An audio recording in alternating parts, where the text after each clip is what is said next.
Taong bayan ay unahin at dapat magkaisa. Ayusin ang mga problema ng ating bansa. Ang galit ay alisin at dapat magkasundo. Kung payapa ang ating bansa, aasenso nga tayo. Taong bayan ay unahin at dapat magkaisa. Itigil ang pag-aaway at ang pagkakagulo. Ang galit ay alisin at dapat magkasundo. Kung payapa ang ating bansa, aasenso nga tayo. Ang kahirapan sa bansa ay lumulubha pa. Kailangang harapin ang marami nating problema. Maraming nagugutom sa Maynila at probinsya at maraming trabahante, di sapat ang kinikita. Pamilyang hindi sapat ang pagkain sa mesa. Kapag sila'y nagkasakit, wala rin pampa-ospital. Kabuhayang hinampas ang matinding kalamidad at tumataas ang antas ng kriminalidad. Hindi mabuting panoorin na puro na lang kampihan. Kaliwat ka ng batikos, kabi-kabilang alitan ng dapat asikasuhin. At kailangang malunasan ng mga problemang nagpapahirap sa ating bayan. Sa ating ang panahon, pagkakaisa ang solusyon. Magtulungan tayo, ito ang kailangan ngayon. Dapat nagkakaisa para payapa ang bansa. Pagkakaisa ang kailangan, di pa mumulitika. Taong bayan ay unahin at dapat magkaisa. Ayusin ang mga problema ng ating bansa. Ang galit ay alisin at dapat magkasundo. Kung payapa ang ating bansa, aasenso nga tayo. Taong bayan ay unahin at dapat magkaisa. Itigil ang pag-aaway at ang pagkakagulo. Ang galit ay alisin at dapat magkasundo. Kung payapa ang ating bansa, aasenso nga tayo. Sana po ay pansinin itong aming sinasabi.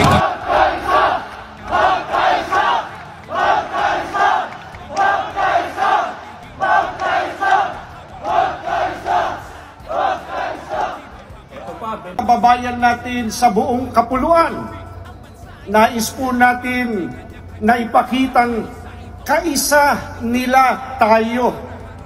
Handa tayong isatinig ang kanilang damdamin, ang kanilang mithiin para sa isang mapayapa at nagkakaisang Pilipinas. Bakit po? Sapagkat naniniwala tayong ang kapayapaan at ang pagkakaisa kailangan, mahalaga sa pag-unlad po ng ating bansa. Ano naman po ang nais nating iparating sa mga namumuno sa pamahalaan?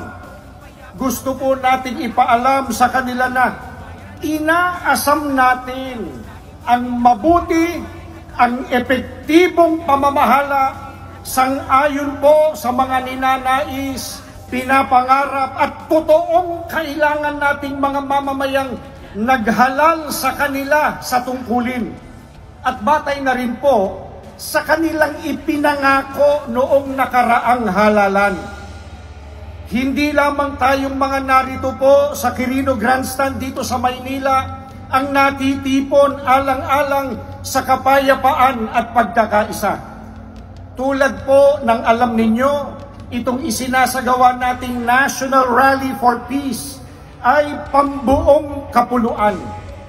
Kasabay nating nagkakatipo ng napakakapal na bilang ng mga kababayan at kapatid natin sa 12 pang dako sa bawat rehiyon. 5 lugar po sa Luzon, 4 sa Kabisayaan at 4 po sa Mindanao. Hindi lamang po lumabas sa mga lansangan upang magpahayag ng pakikisa para sa kapayapaan at sa kapakanan ng ating bansa. Marami po sa ating kababayan ang nakikiisa rin sa paraang nanonood sila sa kanilang telebisyon, sa kanilang computer monitor o cellphone o anumang gadget na gamit nila. Maraming salamat po sa kanilang suporta at maraming salamat po sa inyong lahat. Hindi lamang mga kaanib sa Iglesia ni Cristo ang nagkakaisang sumama rito. Marami pang ibang grupo, marami pang ibang samahan ng mga kababayan nating Pilipino ang kasama sa mapayapang pagtitipong ito. Kaisa po natin sila na nagsusulong ng pambansang kapayapaan at pagkakaisa. Kaya muli po, maraming salamat po sa inyong lahat. Bagamat may kani-kanyang opinyon ng iba't ibang tao sa isang partikular na isyu sa buhay o iba't iba man ang kalagayan sa buhay o interes, subalit sa layunin po na ipagmalasakit ang kapayapaan, ang kapakanan, ang kaunlaran ng ating bansa. Tayong lahat ay nagkakaisa. Tinatanong po namin kayo, nagkakaisa po ba tayo o hindi? Ano po sagot ninyo? Karapatan po nating mga mamamayan ang ganitong pagkilos. Ito po ay protektado ng ating saligang batas. Nagkakaisa tayo ng damdamin at isipan na isagawa ito. Inuulit po namin ng may kapayapaan at pagkakaisa. Ito po ay para sa kapakanan ng nakararami at ng kabuuan ng ating bansa. Baka naiisip ninyo o itinatanong ninyo, ano po ang hinahangad natin na ibunga ng pagkilos nating ito? Hindi lamang po ang magtulungan ang mga leader ng ating gobyerno, kundi ang pagtuunan nila ng pansin ang kapakanan ng ating bansa sa ikalulutas po ng mga problemang kinakaharap ng mga mahihirap na mga kababayan na pinalalala pa ng korupsyon, mga kalamidad, kriminalidad, pangayang pampulitika at iba pa. Ang mga ito po ang dapat ay pagsikapang bakahin ng ating pamahalaan. Kaya ang sinusuportahan natin ay ang pagkakasundo. Pakiulit nga po mga kapatid, mga kababayan, ano po ang sinusuportahan natin? Pagkakasundo, hindi po mga bangayan, bintangan at sariling interes. Ang nais natin ay ipagpauna ng mga namumuno sa pamahalaan ang mga kapakanan at ikabubuti ng mas nakararami bago ang pamumulitika. Gusto po nating iparinig sa mga nasa pamahalaan ang damdamin ng sambayanan. Gising kami! Pakiulit nga po! Gising kami! Pakiulit po ulit! Gising kami! Hinihintay namin ang paglilingkod ninyo sa kapakanan naming mga simpleng Pilipino. Hindi ang pagsusulong ng mga bagay na hindi makagagaan sa buhay ng mga kababayan natin. Mamaya po, abangan nyo, higit pang lilinawin ng mga kasama nating magsasalita ang nagkakaisang layunin natin. Kaya payapang nagkakatipon-tipon tayo ngayon. Mabuhay po ang Pilipinas! Mabuhay ang Pilipinas! Mabuhay ang mamamayang Filipino! Marami pong salamat sa inyo. Pakinggan po natin ang susunod na magsasalita, si kapatid na Romel Topacio.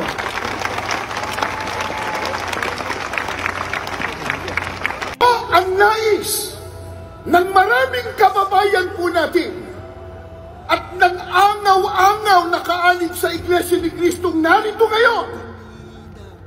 Ang nais po natin, ang maliit na tinig na ngayon ay pinagsasama-sama natin sa ating rally, mapakinggan naman ng pamahalaan.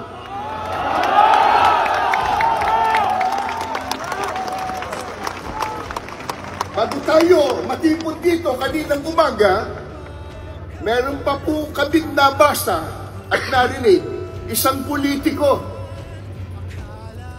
nakalulungkot bago pa sumikat ay laos na.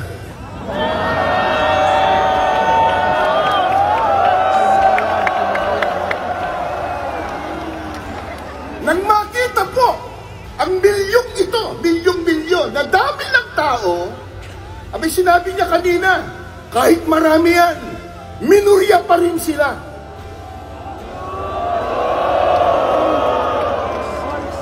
Eh sino ba nagsabi sa kanya na tayo ang mayurya?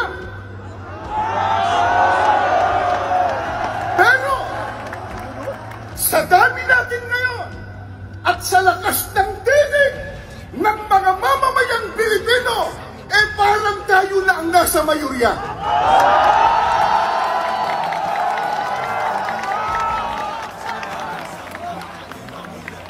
Ang totoo na ito sana ay maunawaan at maintindihan ng marami, lalo na ng mga namumuno sa ating bansa, na itong ginagawa po natin, mga mahal naming kababayan, sa pamumuna ng Iglesia ni Cristo, ay pagtulong natin sa pamahalaan.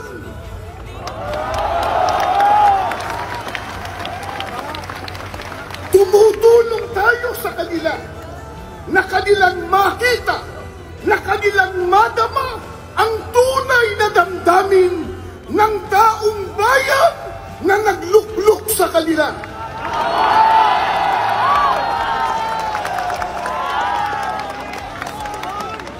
Mula pa kanina, sa mga naunang nagsalita at maging sa mga video presentation, ay ipinakita na po kung gaano katindi at karami ang problemang dinaranas ng ating bansang Pilipinas, na yan po ang dapat na unahin na asikasuhin at bigyan ng solusyon ng mga naluklok sa tungkulin o namumuno sa ating bansa.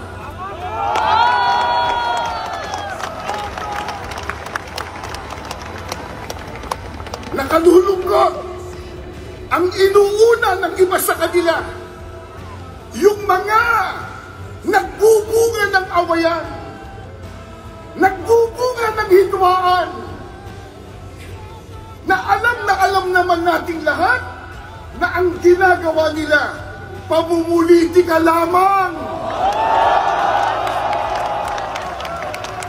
Tulad ng isinusulong nila na impeachment ng pangalawang Pangulo. Sinabi na ng ating kagalang-galang na Pangulong Ferdinand Marcos Jr. at alam na po ng marami nating kababayang Pilipino ang totoo nating lahat. Kasi po, kahit mahihirap lang ang maraming Pilipino, marunong naman tayong umintindi. Hindi tayo mangmang. Isigaw nyo nga, hindi mangmang. Hindi mangmang. Hindi mangmang. Hindi mangmang. At lalong hindi tayo bobo.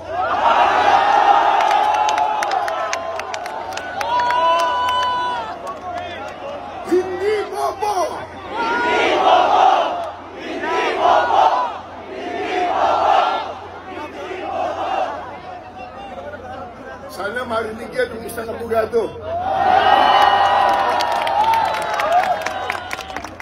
Naintindihan po natin, naunawaan po natin na yung sinabi ng Pangulong Ferdinand Marcos Jr. ay tama. Totoo na yung isinusulong nilang impeachment laban sa pangalawang Pangulo, hindi po makatutulong. Nakilala sa taguring Ayn Rand ang sabi po niya. Sa English muna po, pasensya na po kayo. When you see that in order to produce, you need to obtain permission from men who produce nothing. When you see that money is flowing from those who deal not in goods but in favors. When you see that men get richer by grab and pull, not by work. And your laws don't protect you against them, but protect them against you. When you see corruption being rewarded and honesty becoming a self-sacrifice, you may know that your society is doomed.